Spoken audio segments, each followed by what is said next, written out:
Antes de empezar, les pido un pequeño favor. Me estoy esforzando mucho por alcanzar los 1000 suscriptores, un número que para mí significa muchísimo. Por favor, les ruego que pulsen ese botón de suscribirse. Es solo un clic, pero para mí representa una enorme motivación para crear todavía más contenido. Muchas gracias. La llamada llegó un martes por la tarde, 26 días después del accidente. Yo seguía en el hospital, en la cama número 4 de la sala de recuperación ortopédica, mi pierna izquierda inmovilizada, con un fijador externo que parecía sacado de una película de ciencia ficción, mis costillas vendadas fuertemente. Mi rostro aún conservaba los últimos vestigios de moretones amarillo-verdosos que habían pasado del púrpura al ciruela y luego a este color enfermizo que me hacía parecer como si no hubiera dormido en un mes, lo cual, honestamente, no distaba mucho de la verdad. Mi teléfono vibró sobre la mesita auxiliar junto a mi gotero. Lo alcancé lentamente. Todo era lento en aquel entonces. Cada movimiento calculado y deliberado, porque el ángulo equivocado enviaba un dolor agudo a través de mi costado como un alambre caliente. La pantalla decía, Brandon, mi esposo. Contesté pensando que, tal vez, por fin, llamaba para decir que venía de camino, que lo había arreglado todo en casa, que su madre se había calmado, que estaría allí en menos de una hora con la bolsa de noche que llevaba pidiendo 3 semanas, un par de calcetines limpios, mi propio champú, quizás una revista. ¿Dónde está el dinero?, dijo. Ni un hola, ni un ¿cómo te sientes?, ni un lo siento tanto por no haber estado allí. Solo, ¿dónde está el dinero, Ashley? Recuerdo el sonido de la sala a mi alrededor, el pitido lejano de un monitor a 2 habitaciones de distancia, el chirrido de los zapatos de suela de goma sobre el linóleo, la televisión de alguien murmurando a través de una pared delgada. Recuerdo la calidad exacta de la luz de la tarde que entraba a través de las persianas venecianas, rayada y polvorienta, completamente indiferente al hecho de que mi vida entera estaba a punto de detonar. ¿Qué dinero?, pregunté. No te hagas la tonta conmigo. La cuenta conjunta, no queda nada en ella. Y Linda me ha estado llamando sobre la casa. Dice que nos van a echar. ¿Qué hiciste? Yo no había hecho nada. Estaba en una cama de hospital con un fémur destrozado, 2 costillas rotas y una conmoción cerebral que todavía me daba dolor de cabeza si miraba la pantalla de mi teléfono durante más de 10 minutos. No había hecho nada más que sobrevivir a un accidente de coche que, según me dijo el médico de urgencias en voz baja la segunda noche, había estado realmente al borde durante unas horas. No había hecho nada más que esperar 25 días a que alguien de su familia entrara por esa puerta. Nadie lo hizo nunca. Permítanme retroceder. Porque para entender lo que pasó cuando llegué a casa, tienen que entender lo que creía que tenía antes de ese accidente, lo que creía que era mi matrimonio, lo que pensaba que significaba la palabra familia para las personas con las que me había casado. Brandon y yo nos conocimos en la fiesta de cumpleaños de un amigo en común hace 7 años. Yo tenía 31 años. Trabajaba como coordinadora de proyectos para una empresa de construcción comercial de tamaño mediano en los suburbios de Columbus, Ohio. No era un trabajo glamuroso, pero se me daba bien. Mantenía horarios, gestionaba presupuestos, trataba con contratistas que pensaban que las mujeres no entendían los muros de carga. Me compré mi propio coche a los 24, pagué mis préstamos estudiantiles a los 28, construí un puntaje crediticio que mi padre, que creció sin nada y consideraba la responsabilidad financiera una forma de carácter moral, llamó algo de lo que estar genuinamente orgulloso. Brandon tenía 34 años. Trabajaba en ventas para una empresa de dispositivos médicos, encantador de la manera en que suelen ser los hombres que venden cosas para ganarse la vida. Tenía esa risa fácil y una forma de hacerte sentir como la persona más interesante de la sala. Recordaba pequeños detalles, tu pedido de café, el nombre de tu perro, lo que habías mencionado de pasada sobre la boda de tu hermana 3 conversaciones atrás. Las mujeres lo adoraban. Los hombres simpatizaban con él. Todos pensaban que era un gran tipo, y durante mucho tiempo, yo también. Salimos durante 2 años, nos comprometimos, nos casamos en una pequeña ceremonia en un viñedo a las afueras de Columbus un sábado de octubre. cuando los árboles hacían lo que hacen en Ohio, volviéndose de todos los tonos de naranja, rojo y dorado a la vez, como si el mundo entero estuviera brevemente en llamas de la mejor manera posible. Mi madre lloró. Mi padre le estrechó la mano a Brandon durante mucho tiempo y le dijo algo en voz baja que nunca pregunté. Mi mejor amiga Danielle, que había sido mi dama de honor y me conocía desde mi segundo año de universidad, bailó hasta que se le salieron los tacones y luego siguió bailando descalza. Fue un buen día, se sintió ganado. Nos mudamos a una casa en Westerville, una casa colonial de 3 dormitorios en una calle tranquila, con una asociación de propietarios que enviaba cartas pasivo-agresivas sobre los cubos de basura que quedaban a la vista desde la carretera, lo cual volvía loco a Brandon, pero que a mí secretamente me resultaba un poco gracioso. Teníamos una hipoteca a nombre de ambos, una cuenta corriente conjunta, ahorros separados. Yo seguía contribuyendo a mi plan 401k como siempre lo había hecho. Hablamos de hijos en abstracto, como lo hacen las parejas cuando no están del todo listas, pero tampoco del todo no listas. Adoptamos un perro de rescate llamado Biscuit, un mestizo de Beagle de mediana edad, con una oreja rota y las expresiones faciales más complejas que he visto jamás en un animal. La vida era, según la mayoría de los estándares medibles, buena. La familia de Brandon era un ecosistema completamente aparte. Su madre, Linda, y quiero ser cuidadosa aquí, porque tendré mucho más que decir sobre Linda más adelante, vivía a unos 40 minutos en un adosado al que se mudó después de que sus padres se divorciaran cuando Brandon estaba en la universidad. Era una mujer que se comunicaba principalmente a través de insinuaciones. Nunca dijo nada directamente desagradable a mi cara. Siempre estaba sonriendo, siempre se ofrecía a ayudar, siempre hacía comentarios que sonaban a cumplidos hasta que los repetías en el camino a casa y te dabas cuenta de que no lo eran. Ashley, trabajas tanto, no sé cómo lo haces todo. Dicho con una pequeña pausa antes de todo eso, que de alguna manera comunicaba, tal vez no deberías intentar hacerlo todo, tal vez algo de eso debería ser diferente. Qué corte de pelo tan interesante, muy moderno, dicho mientras se tocaba su propio cabello cuidadosamente peinado. Brandon parece cansado últimamente.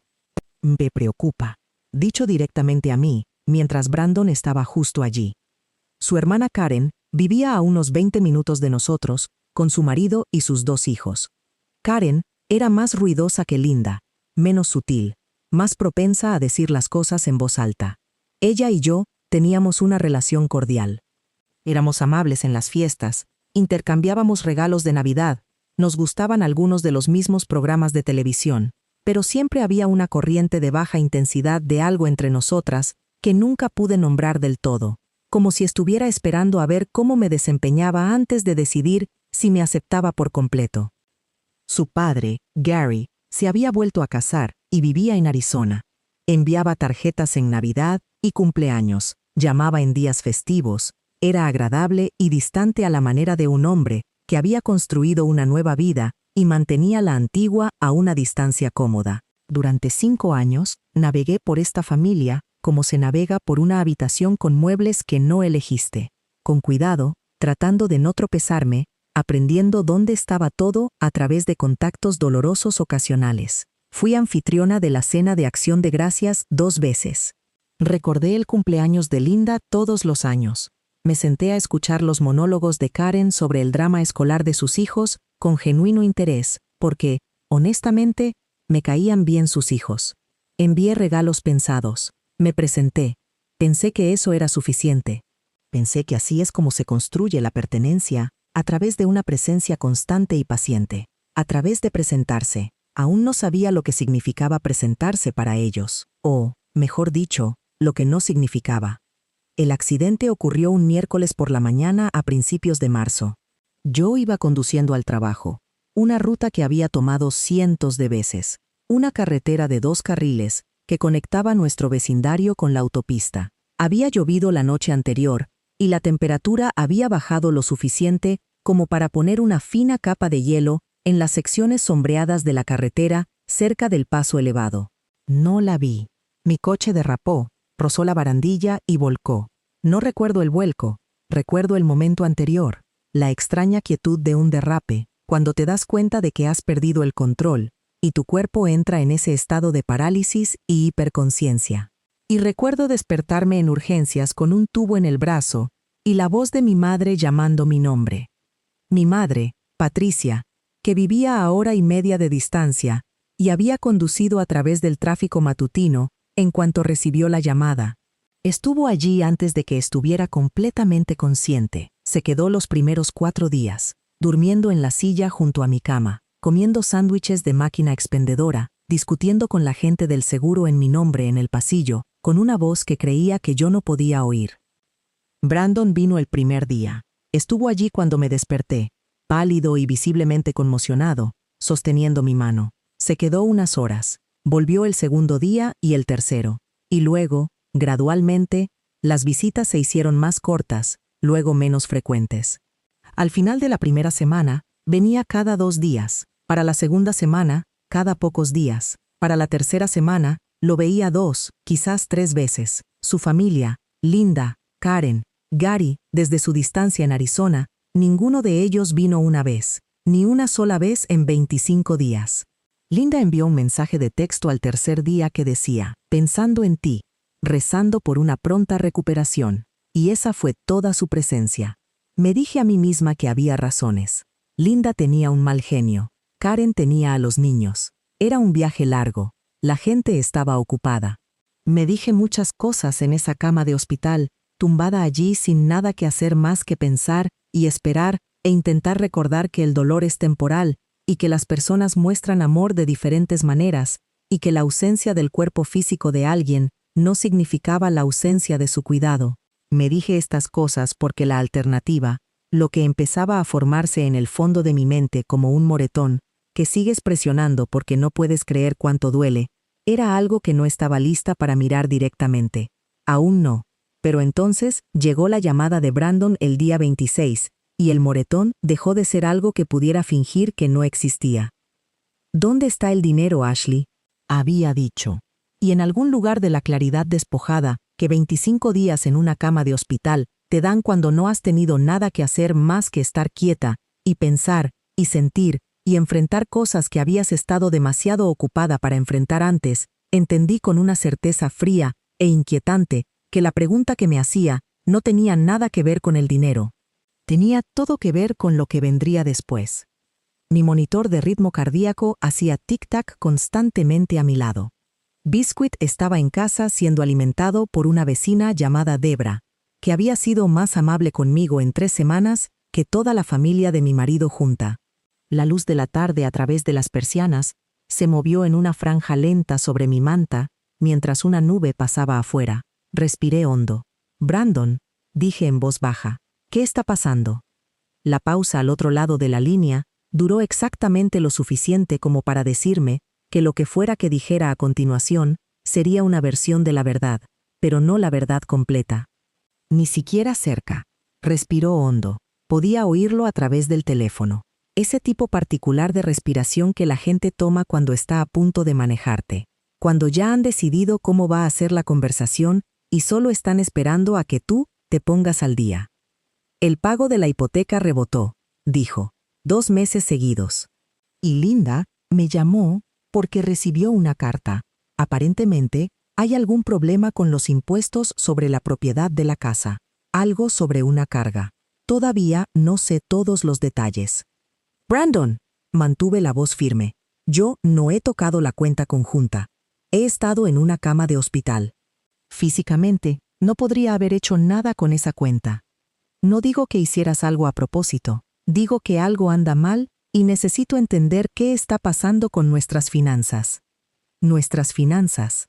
La forma en que lo dijo, como si las hubiéramos estado gestionando juntos todo el tiempo. Como si no hubiera pasado la mayor parte de nuestro matrimonio tratando la cuenta corriente como una especie de recurso ambiental que se rellenaba solo mientras él se concentraba en otras cosas. Los pagos de la hipoteca salen automáticamente, dije. Lo sabes. Han estado configurados en pago automático durante 3 años. Si rebotaron, significa que no había suficiente dinero en la cuenta, lo que significa que el dinero se fue a algún sitio donde no debía ir. Silencio. Brandon, ¿a dónde se fue el dinero? Tuve algunos gastos, dijo. Surgieron imprevistos. Iba a devolverlo antes de la fecha de pago. Me quedé mirando el techo de mi habitación de hospital. Había una mancha de agua que llevaba 25 días contemplando. Tenía más o menos la forma del estado de Florida, o tal vez la de un perro en pleno galope, según la luz. Había tenido mucho tiempo para mirarla. ¿Cuánto?, pregunté. Otra pausa. Unos $6,000 desaparecidos de nuestra cuenta conjunta mientras yo yacía en esta cama, mientras le pedía que me trajera mi propio champú y él ponía excusas sobre por qué no podía quedarse más tiempo. ¿Qué gastos, Brandon? Te dije que surgieron imprevistos. Te lo explicaré todo cuando estés en casa. Ahora mismo, necesito saber lo de la carta de la casa y necesito saber si sacaste dinero de los ahorros sin decírmelo. No había sacado dinero de los ahorros. No había movido nada a ningún sitio. Pero el hecho de que lo preguntara, el hecho de que estuviera construyendo una versión de los hechos en la que yo podría haber hecho algo, podría haber sido la que causara un problema, eso fue algo que archivé en silencio, de la manera en que archivas algo que no estás lista para abrir todavía, pero sabes que necesitarás. No toqué los ahorros, dije, y quiero ver esa carta de la compañía hipotecaria cuando llegue a casa. Quiero verlo todo. Bien, dijo. Y luego, antes de que pudiera decir nada más, ¿cuándo te dan el alta? El doctor Kapoor dijo que quizás a finales de semana. El cambio fue tan suave que casi funcionó.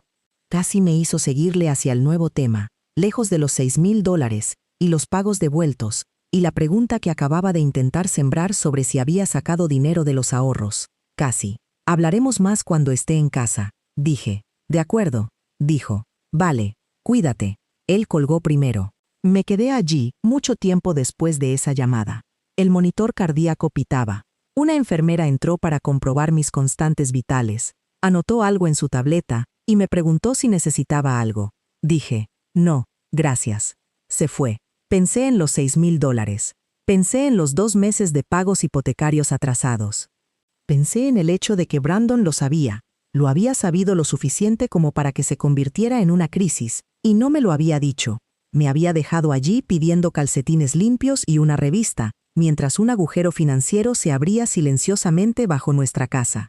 Y entonces pensé en algo en lo que no me había permitido pensar en 25 días, porque me decía a mí misma que no significaba lo que parecía. El hecho de que su madre no hubiera venido, su hermana no hubiera venido. En 25 días, mientras yo yacía aquí con una pierna rota, costillas fracturadas y una conmoción cerebral, ningún miembro de su familia había cruzado esa puerta. Me decía a mí misma que había razones razonables, normales, humanas, la rodilla de Linda, los hijos de Karen, la distancia, que la gente estuviera ocupada. Pero ¿qué pasaría si la razón fuera más simple que eso? ¿Qué pasaría si la razón fuera que ya sabían algo que yo no? ¿Qué pasaría si ya habían hecho un cálculo? Ya habían decidido cómo iba a terminar esta historia. Y visitarme en el hospital simplemente no encajaba en ese plan. Cogí mi teléfono de nuevo. No para llamar a Brandon. Llamé a mi madre. Descolgó al segundo tono, como siempre hacía. Como si hubiera estado esperando con el teléfono en la mano. Hola, cariño. ¿Cómo te sientes? Mamá. Mi voz salió más firme de lo que esperaba. Necesito que hagas algo por mí. Necesito que vayas a la casa y me traigas mi portátil. El de la oficina en casa. Cajón inferior del escritorio. Una pausa. ¿Está todo bien? Necesito ver algunas cosas, dije. Cosas financieras. Y necesito hacerlo antes de que me den el alta. No hizo más preguntas. Esa es una de las cosas que más amo de mi madre.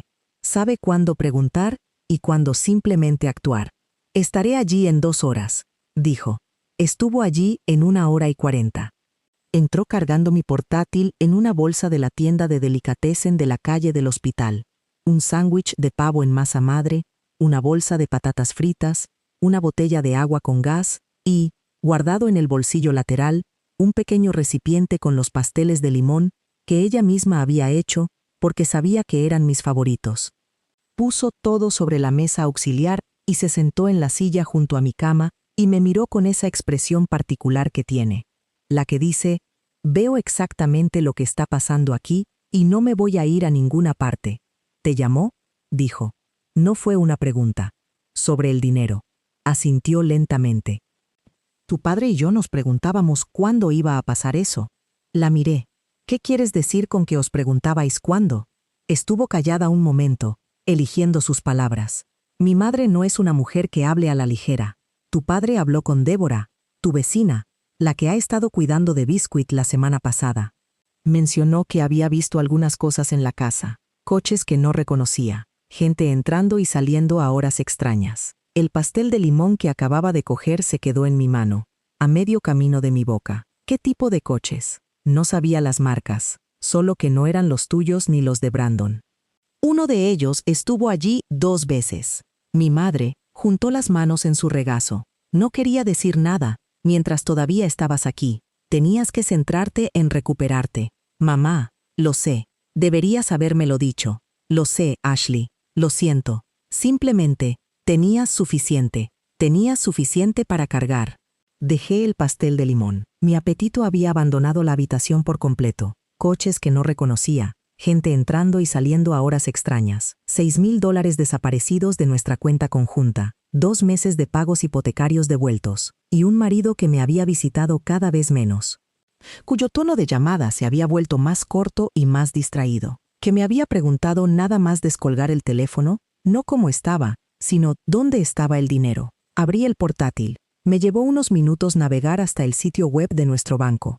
Mis manos estaban un poco torpes.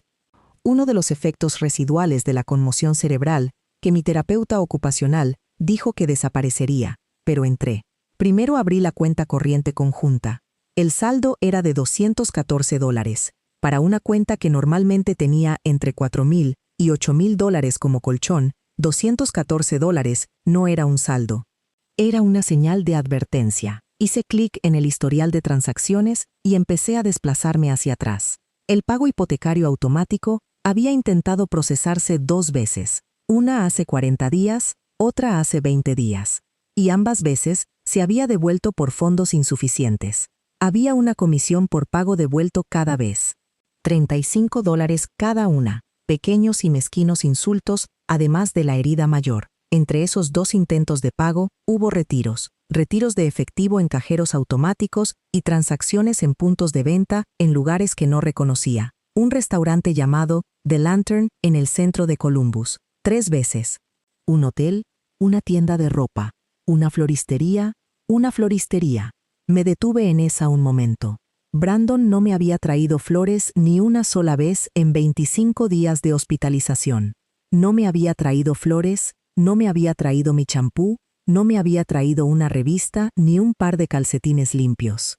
Pero alguien había recibido flores, pagadas con dinero de nuestra cuenta conjunta mientras yo yacía en esta cama. Seguí desplazándome. La cuenta de ahorros era la siguiente. Navegué hasta ella y sentí que el aire se me escapaba de los pulmones. $11,000 desaparecidos. Transferidos en 2 transacciones separadas, una de $7,000, otra de $4,000. Hace unas 3 semanas, el destino de la transferencia figuraba como una cuenta externa, una cuenta que no reconocía, una cuenta que no era mía. ¿Ashley? Mi madre se inclinó hacia adelante. ¿Qué pasa? ¿Qué ves? Le giré el portátil para que pudiera ver la pantalla. Ella la miró durante un largo rato. Su mandíbula se tensó de la manera que lo hace cuando está controlando algo que no quiere dejar salir delante de mí. Está bien, dijo finalmente, muy en voz baja. Está bien. Cuando llegues a casa, la primera llamada que hagas será a un abogado. Ni siquiera estoy en casa todavía. Lo sé. Se inclinó y puso su mano sobre la mía, la que no tenía la vía intravenosa, la que todavía se sentía como mía. Pero necesitas estar preparada, porque no creo que esto vaya a verse mejor cuando llegues. Creo que va a verse peor. Volví a mirar la pantalla del portátil, al número que no debía estar allí, o mejor dicho, a la ausencia del número que debería haber estado. $11,000 que se habían ido a una cuenta que nunca había visto. Hace 3 semanas, yo estaba en esta cama. Tenía el fémur roto y las costillas fracturadas, y le estaba pidiendo a mi marido que me trajera mi propio champú. Hace 3 semanas, él estaba transfiriendo $11,000 a una cuenta que no reconocía, y comiendo en un restaurante llamado The Lantern, y comprando flores para alguien. Cerré el portátil. Mis manos estaban completamente firmes, lo que me sorprendió. Esperaba que temblaran. En cambio, había una extraña y fría quietud moviéndose a través de mí. La misma quietud que recordaba de esa fracción de segundo en el coche antes de que se saliera de la carretera. Cuando mi cuerpo entendió antes que mi mente que algo irreversible estaba a punto de suceder. Necesito una cosa más, dije. Mi madre me miró. Necesito que llames a Débora. Pídele que saque fotos de cualquier coche que vea en la casa. Las matrículas, si puede conseguirlas. Hice una pausa. A partir de esta noche. Mi madre sostuvo mi mirada por un momento. Luego cogió su teléfono sin decir una palabra. Afuera, la tarde se había transformado en el principio de la noche. La luz a través de las persianas había pasado del dorado rayado al gris plano del crepúsculo. En algún lugar del pasillo, un televisor estaba reproduciendo un concurso, la alegre y artificial vivacidad de una audiencia aplaudiendo una respuesta correcta. Tenía 3 días hasta el alta.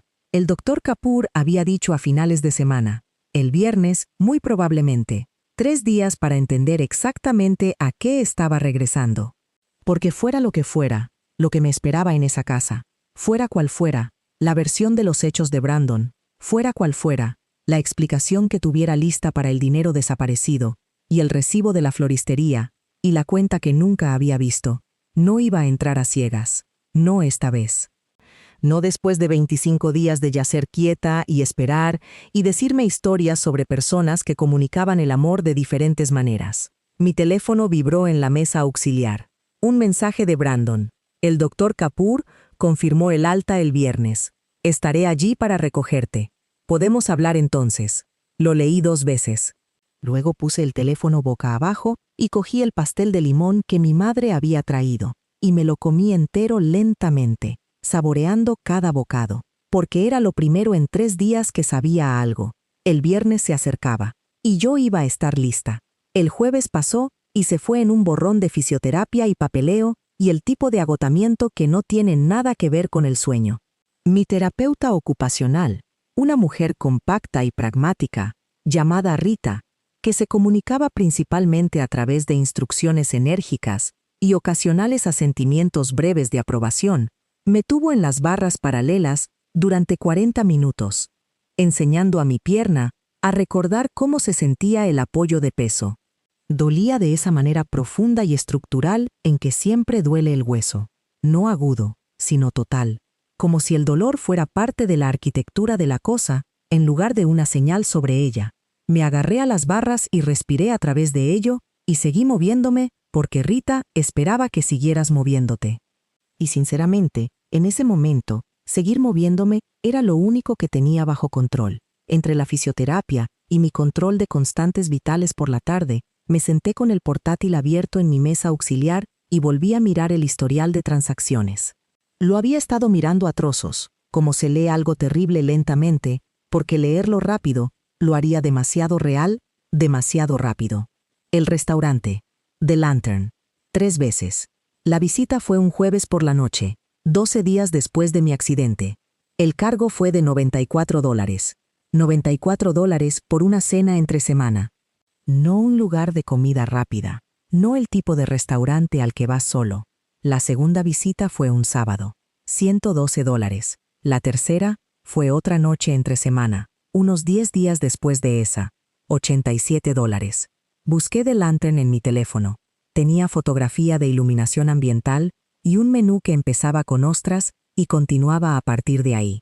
Tenía una calificación de 4,4 en Google, con reseñas que decían cosas como perfecto para una ocasión especial y ambiente romántico, excelente carta de vinos. Cerré el navegador. Lo abrí de nuevo y miré el recibo de la floristería. $38. No era un ramo enorme. Más bien algo comprado por impulso, un pequeño arreglo, de esos que coges porque quieres que el gesto sea visible, pero no te has comprometido del todo con el gasto. Me sorprendí pensando, con una punzada de dolor específica y peculiar, si quienquiera que hubiera recibido esas flores dijo, gracias. Si las puso en un jarrón sobre alguna encimera de una vida que yo desconocía por completo. Si todavía estaban vivas cuando me di de alta, lánguidas en una cocina que nunca había visto. Guardé el portátil. No podía mirarlo más esa tarde. Mi madre se había ido a casa el miércoles por la noche. Tenía cosas que resolver, y habíamos acordado que volvería el viernes por la mañana para ayudarme con el alta. Me había llamado el jueves por la noche para ver cómo estaba, y le dije que estaba bien, lo cual no era del todo cierto, pero era lo bastante cierto. Era funcional. Pensaba con claridad. Eso era lo que importaba. Lo que no le dije fue que había pasado la mayor parte de la tarde del jueves sintiendo algo que no esperaba sentir. No enfado, aún no, sino pena. Pena de verdad, de esa que se te instala en el pecho como algo pesado y húmedo. Pena por el matrimonio que creía tener, por la versión de Brandon en la que había creído durante 5 años, por las cenas de acción de gracias que había organizado y las tarjetas de cumpleaños que le había enviado a Linda, y la forma en que había sido paciente, firme y presente para una familia que aparentemente, en algún momento, había decidido que yo no merecía el mismo esfuerzo a cambio. La pena es rara así. No espera permiso. No espera a que hayas confirmado todos los hechos y verificado todas tus sospechas y puesto todo en orden. Simplemente llega cuando llega. Y llegó para mí el jueves por la tarde en la habitación del hospital número 4, mientras Rita estaba al final del pasillo con otro paciente y la luz de la tarde hacía su juego a través de las persianas venecianas. Y me senté allí con $214 y una lista de recibos de restaurantes y el fantasma de $11,000 que solía haber en nuestra cuenta de ahorros.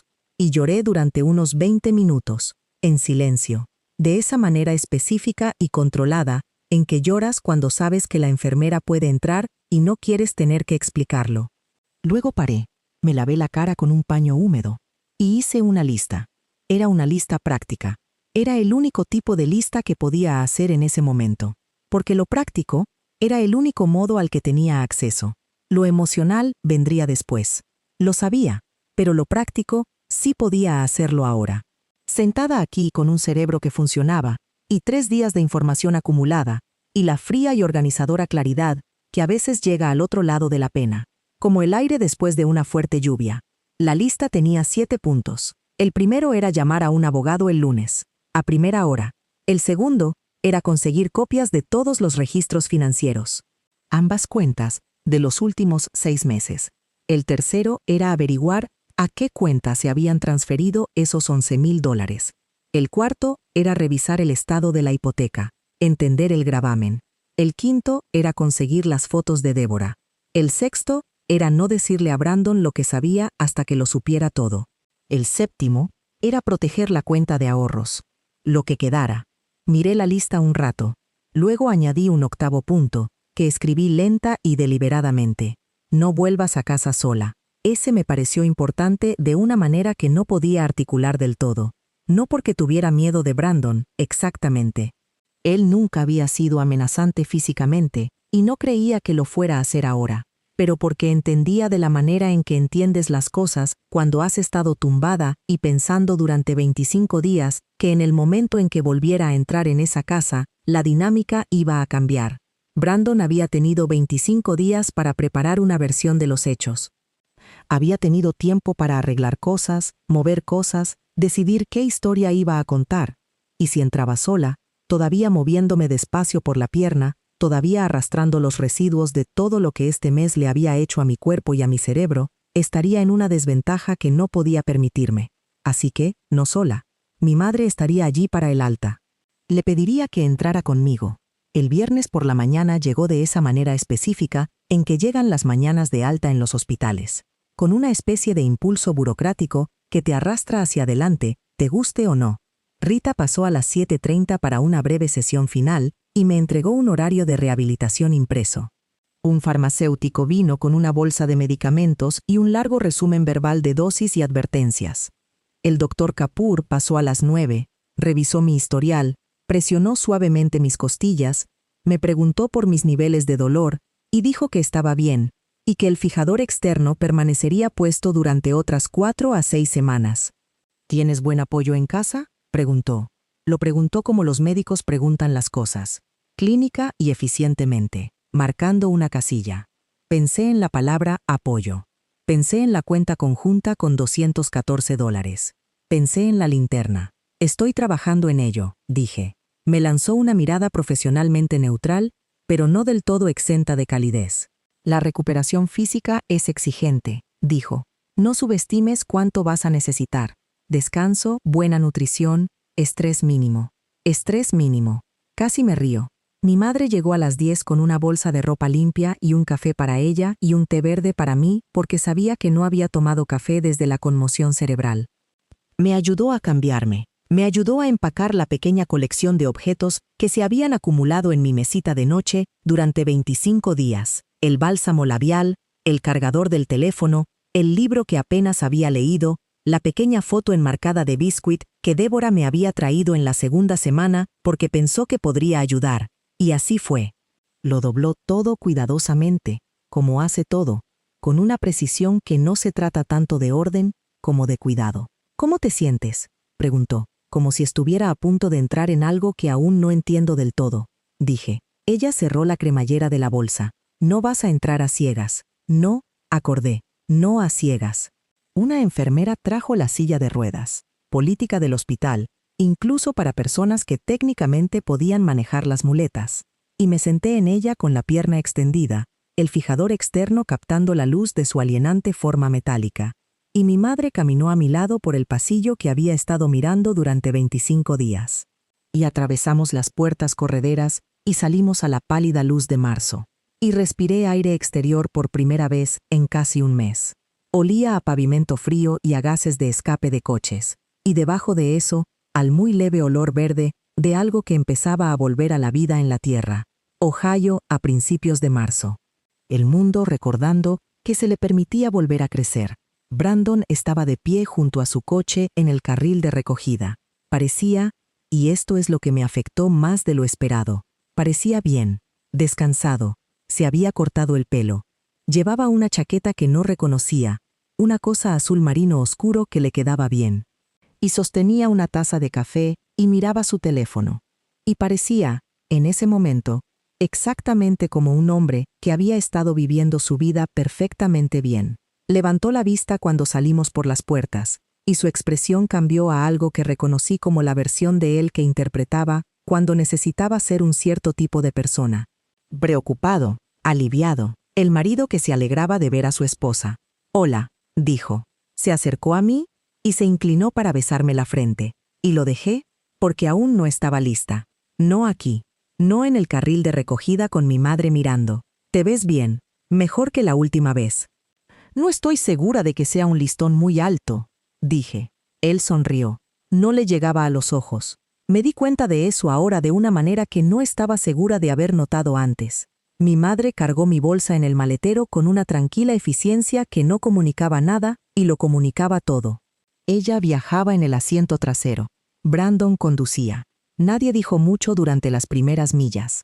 Los familiares puntos de referencia de la ruta a casa pasaron fugazmente. La gasolinera, la CVS, el giro hacia la carretera de 2 carriles, el paso elevado. Miré el paso elevado. Miré la barandilla. «No tienes que mirarlo», dijo Brandon. Se había dado cuenta. «Sí, tengo que hacerlo», dije. Se quedó callado después de eso. Giramos hacia nuestro vecindario. La calle de la Asociación de Propietarios, con sus céspedes cuidados y sus cubos de basura que cumplen las normativas. El Colonial, con las contraventanas azules que le había ayudado a elegir, que tenía una hipoteca a nombre de ambos, que ahora aparentemente tenía un gravamen y 2 meses de pagos atrasados. Brandon se detuvo en la entrada y cortó el motor y se giró para mirarme con una expresión que se estaba preparando para una conversación. «Bueno», dijo, «probablemente deberíamos hablar». «Deberíamos», dije. No me moví para salir del coche. «Antes de entrar, necesito que sepas algo». Él esperó. «Miré las cuentas», dije. «Ambas. La cuenta corriente conjunta y la de ahorros. Sé lo que hay en ellas. Sé lo que se ha sacado y cuándo». Mantuve la voz firme y los ojos fijos en su cara. «Así que, lo que sea que planeabas decirme, necesito que sea la verdad. No una versión de la verdad. La verdad real». Algo se movió en su rostro. Fue rápido y lo controló enseguida, pero lo vi. Un destello de recálculo. El ajuste interno de un hombre que había preparado un guión y acababa de darse cuenta de que la otra persona ya lo había leído. «Ashley, la verdad». Brandon miró el volante. Y en el silencio que siguió, el silencio que se extendió más allá de lo cómodo, más allá de lo incómodo, hasta algo con peso real. Sentí mi teléfono vibrar en el bolsillo de mi abrigo. Lo saqué. Un mensaje de un número que no reconocía. Hola Ashley, mi nombre es Jennifer Marsh. Creo que necesitamos hablar. Sé lo de Brandon, sé lo del dinero. Y creo que tú también deberías saber algunas cosas. Por favor, llámame. Miré fijamente la pantalla. Brandon seguía mirando el volante. Mi madre, desde el asiento trasero, se había quedado muy quieta. Leí el mensaje de nuevo. Jennifer Marsh, creo que necesitamos hablar. Una mujer de la que nunca había oído hablar, que de alguna manera tenía mi número, que sabía de Brandon, que sabía de lo del dinero. La sensación de frío que me había acompañado en el hospital, esa claridad específica que había estado sintiendo durante 3 días, se agudizó en algo nuevo, algo que era casi, por debajo de todo lo demás, como el primer borde fino de algo con lo que podía trabajar. Guardé el número, volví a meter el teléfono en el bolsillo. Me giré hacia Brandon, que finalmente había levantado la vista del volante y me miraba con una expresión que intentaba con todas sus fuerzas ser neutral. Vamos a entrar, dije. Entramos. Brandon me abrió la puerta. Un reflejo, el tipo de cortesía automática que persiste incluso cuando todo lo demás se desmorona. Me moví lentamente, las muletas haciendo clic en la madera, el fijador externo captando la luz del aplique de la entrada. Mi madre entró detrás de mí y cerró la puerta, y me quedé en mi propio pasillo por primera vez en 25 días y miré mi casa. Era diferente, no drásticamente diferente. Nada estaba volcado o visiblemente mal, pero las cosas habían cambiado de maneras pequeñas y reveladoras en que los espacios cambian cuando alguien ha estado viviendo en ellos sin ti. Una chaqueta en el perchero que no reconocía. Una taza de café en la mesa de la entrada en lugar de en la cocina. El leve olor de algo, una vela quizás, o un perfume que no era mío y no era ningún olor que asociara con Brandon. Biscuit vino derrapando desde la cocina, y casi me derriba con la fuerza de su entusiasmo.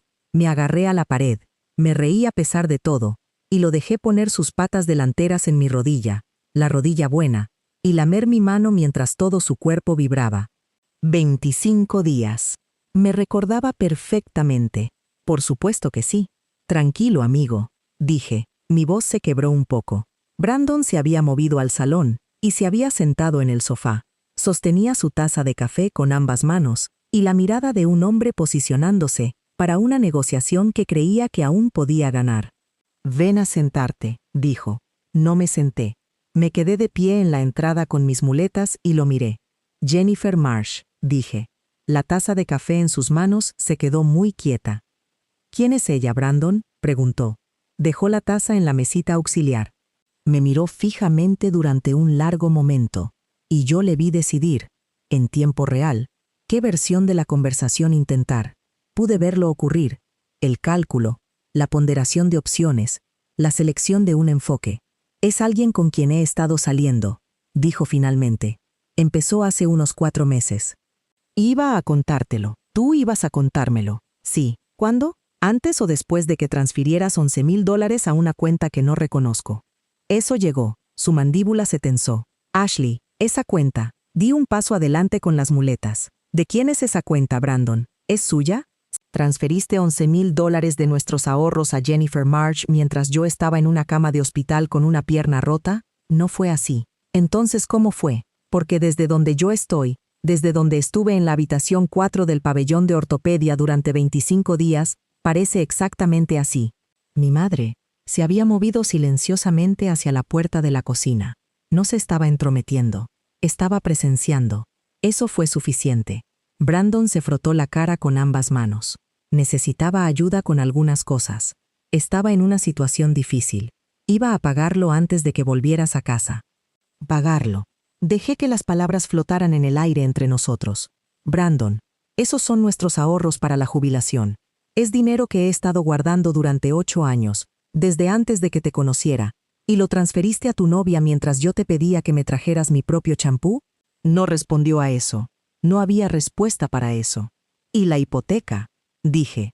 2 meses de pagos atrasados. El gravamen. ¿Qué es el gravamen, Brandon? ¿Qué hiciste? Pedí prestado contra el valor líquido, dijo en voz baja. Una línea de crédito hipotecario. Hace 8 meses. Lo necesitaba para... Se detuvo. ¿Para qué? Para ella. Para nosotros. Intentaba averiguar cómo... Es complicado. La palabra complicado tiene la virtud de hacer que las cosas muy sencillas parezcan requerir más gracia de la que realmente tienen. Lo que él describía no era complicado.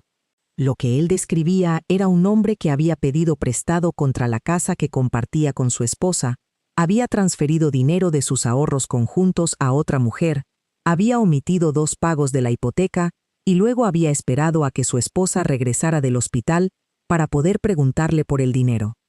¿Cuánto es la línea de crédito hipotecario? Pregunté. Me lo dijo. $22,000.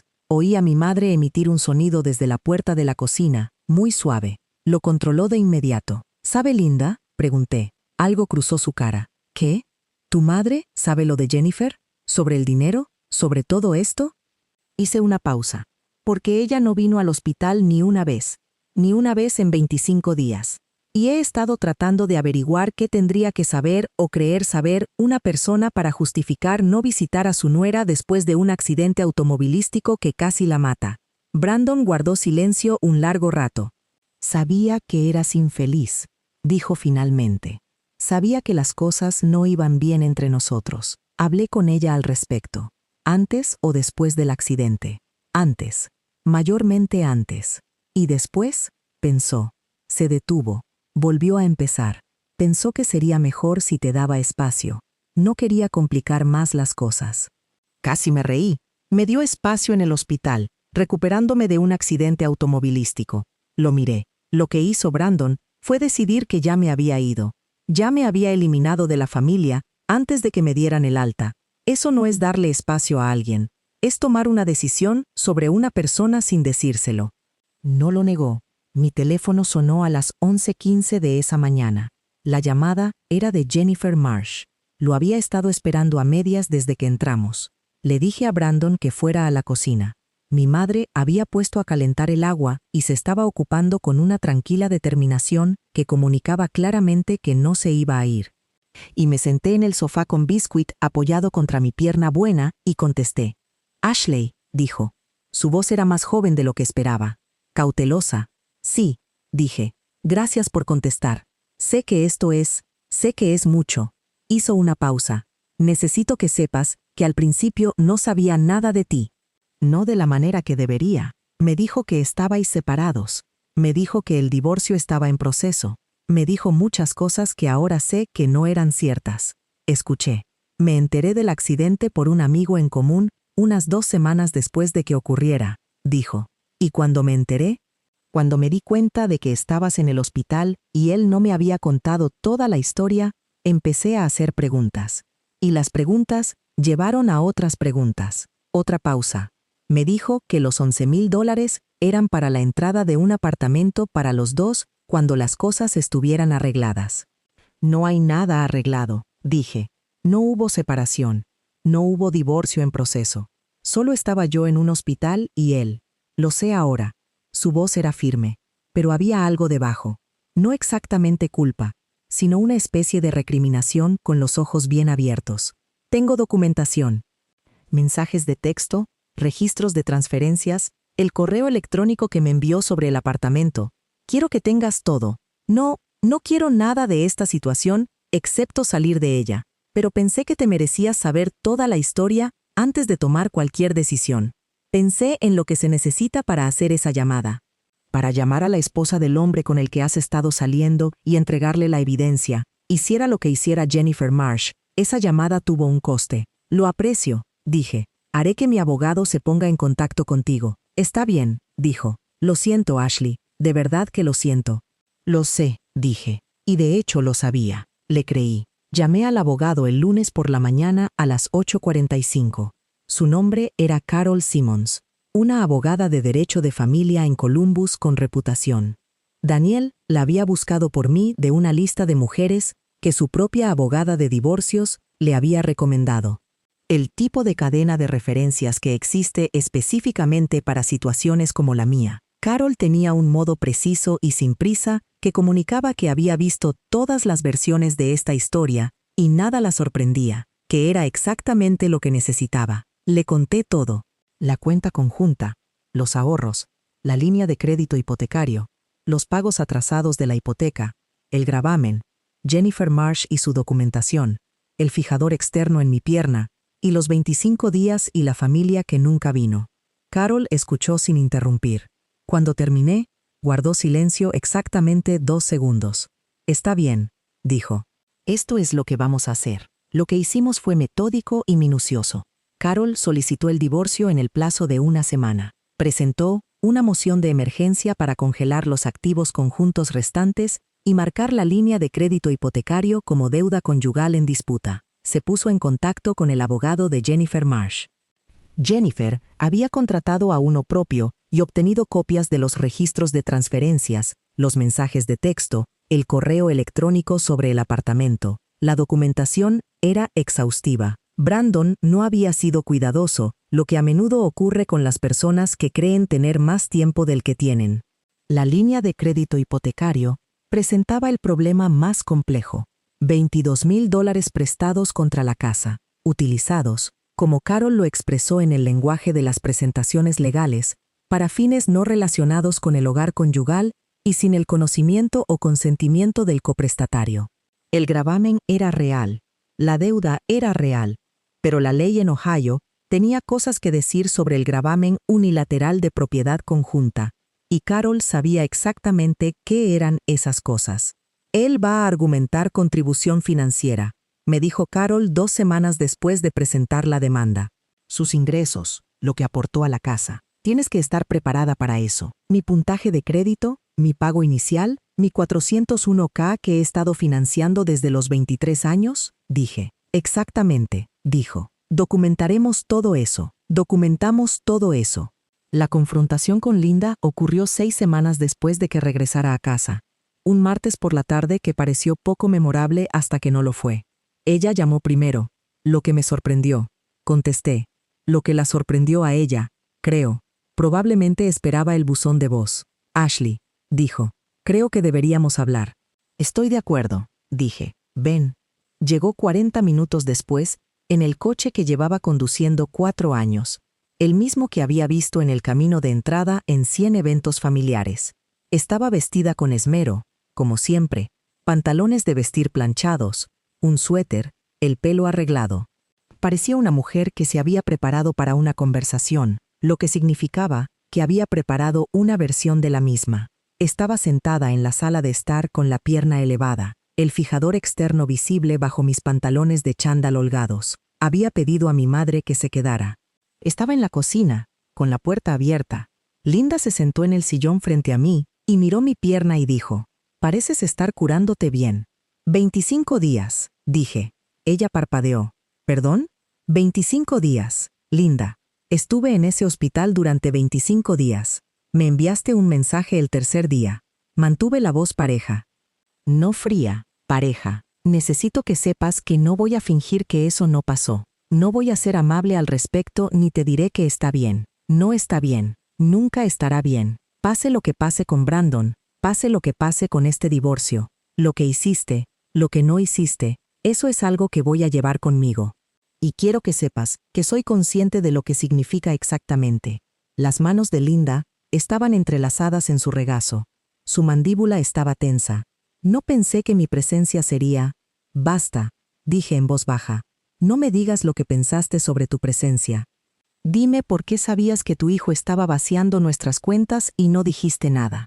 Dime por qué sabías que tenía novia y visitaste su verdad, pero no mi habitación de hospital. Eso es lo que quiero oír. El silencio en la sala de estar duró mucho tiempo. Pensé que era entre tú y Brandon, dijo finalmente. Y la cosa es, creía eso. Pude ver que lo creía. Esa era la cosa sobre Linda que siempre había sido cierta. No era calculadora tanto como completamente, genuinamente convencida de que los intereses de su hijo y la verdad eran lo mismo. Era entre Brandon y yo, dije. Hasta que involucró nuestro dinero, nuestra casa, y los 25 días que pasé sola preguntándome por qué nadie vino. Se fue 1 hora después sin haber dicho nada que cambiara lo que había sucedido, pero se fue sabiendo que yo sabía, y que iba a decirlo en voz alta, y que el silencio ya no era la fuerza protectora que creía que era. Eso era lo único que quería de esa conversación. El divorcio se finalizó 7 meses después de que presentara la demanda. La casa se vendió. Después de que la línea de crédito hipotecario se tratara como deuda conyugal, Carol la argumentó con éxito, y el abogado de Brandon no tuvo un contraargumento que se sostuviera. Y después de que los beneficios se dividieran según lo que cada uno de nosotros había contribuido, me quedé con lo suficiente para hacer un pago inicial real en algo más pequeño, algo mío. Mi 401k no se tocó. Mi puntaje de crédito había sufrido un pequeño golpe por los pagos atrasados de la hipoteca, pero era recuperable y lo recuperé. Brandon se quedó con la deuda que había creado. Se quedó con la línea de crédito y la explicación que tendría que dar a su próximo prestamista y el conocimiento de que Jennifer Marsh había entregado la documentación a mi abogado sin dudarlo. Se mudó a un apartamento en una parte de Columbus a la que no iba a menudo. Me enteré por Daniel de que las cosas con Jennifer habían terminado antes de que el divorcio fuera final. Lo oí y no sentí nada en particular al respecto, ni satisfacción, ni vindicación, solo nada, que es su propia forma de paz. Biscuit vino conmigo, obviamente. Eso nunca fue una cuestión. Estoy escribiendo esto desde una casa que es mía, no un colonial con contraventanas azules y una asociación de propietarios que envía cartas sobre cubos de basura. Una casa más pequeña, un estilo rancho, en una calle tranquila en un vecindario, donde los árboles son viejos y las aceras están un poco irregulares, y mi vecina de enfrente, una profesora jubilada llamada Margaret, me trae tomates de su jardín en verano y pregunta por mi pierna con la atención específica de una mujer que ha visto a la gente recuperarse de las cosas y sabe que la recuperación lleva más tiempo de lo que la gente espera. Mi pierna sanó. El fijador externo me lo retiraron 8 semanas después de recibir el alta. La cojera, que me habían dicho que quizás sería permanente, se desvaneció en los meses siguientes hasta convertirse en algo apenas perceptible. Una leve irregularidad en las mañanas frías. Un recordatorio que vive en la arquitectura del hueso. He dejado de intentar fingir que no está ahí. Mi madre llama cada domingo. Daniel a veces viene los viernes por la noche y vemos lo que sea que estemos viendo. Y ella no hace preguntas que no quiero responder y hace las que sí quiero. Débora, mi antigua vecina, me envió el mes pasado una foto de Biscuit que había encontrado en su teléfono de cuando lo cuidaba. Él sentado en un rayo de sol en el suelo de su cocina, con esa expresión profundamente compleja que siempre tiene. Se la envié a mi madre. Me respondió con 3 emojis de corazón. Eso se sintió exactamente bien. He aquí la cuestión de pasar 25 días postrado en una cama de hospital. Piensas que solo es pérdida, tiempo, salud, normalidad, la vida que creías tener. Y lo es. Pero también es, si prestas atención, una lección. Aprendes con gran eficiencia quién aparece. No en un sentido abstracto, no como un rasgo de personalidad o un valor declarado, sino en el sentido literal, físico, de aparecer en la habitación. Aprendes quién llama, quién envía un emoji de oración y quién conduce hora y media a través del tráfico matutino, duerme en una silla y discute con la compañía de seguros en el pasillo. Aprendes lo que realmente significa la palabra familia, frente a lo que habías estado dispuesta a llamar familia. Había estado dispuesta a llamar familia a muchas cosas que no lo eran. Eso me costó algo. Me costó años de esfuerzo cuidadoso, paciente, unilateral. Me costó la confianza que había depositado de buena fe en personas que, durante todo el tiempo, estaban haciendo otros cálculos. Pero he aquí lo que no me costó. A mí misma. Mi puntuación crediticia reconstruida. Mi plan de jubilación intacto. Mi perro, mi madre, mi mejor amiga, mi vecina con sus tomates de domingo. Las cosas que había construido antes de dejar que la historia de otra persona se convirtiera en la mía. Regresé de aquel hospital un viernes de marzo, cuando el mundo olía a asfalto frío y a los primeros indicios de algo que volvía a crecer. Todavía estoy creciendo.